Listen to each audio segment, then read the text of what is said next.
My wife didn't want me to go into the bedroom. I haven't been able to sleep for a while. Sometimes I stay up late. I love my wife so much, so much, but sometimes I stay up late.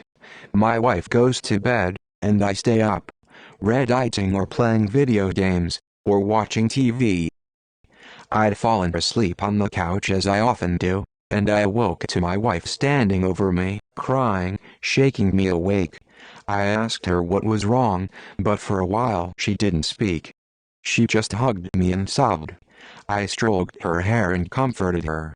I wondered if she might have had a dream that I died or something, or if maybe she'd received a text with some tragic news. Finally, when she calmed down a little, she said, "Let's just sit together for a while. Do you want to tell me what happened?" I asked. She seemed to think about it, and decided against it.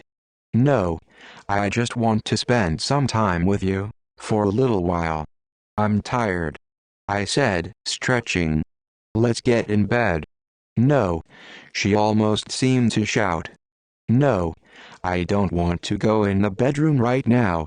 I was concerned, but my wife could be a tad eccentric, sometimes even charmingly childlike. Maybe going back in there would remind her of a nightmare she'd had. We wound up sitting on the couch chatting about anything and everything under the sun, except for what had upset her. We played Portal. She made coffee, and we snacked on some leftovers. We laughed. We reminisced about the early days of our relationship. Before we knew it, it was 7 a.m. "I'm too tired, sweetheart, and I'm sure you are too. Let's get some rest so we don't waste our entire Saturday." "No. We can't. Please," she cried. "Why?" I asked. "What's the matter?" "We just can't go in there. Please. If we go in, it'll be over," she said, her eyes welling up with tears.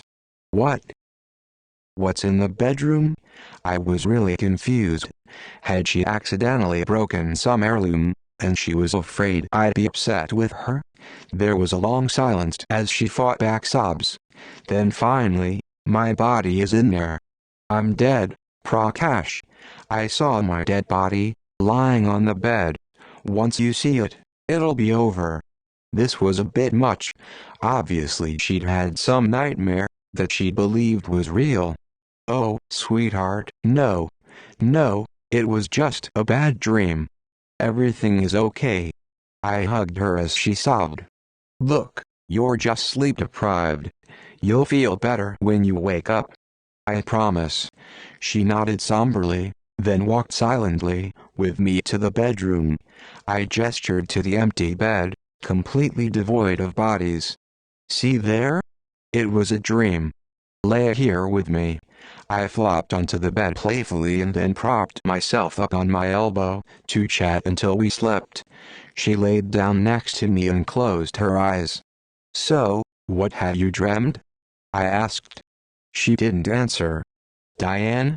I asked. "Did you really fall asleep that quickly?" I laughed. I shook her, and she was stiff. I noticed her lips were a little blue around the edges.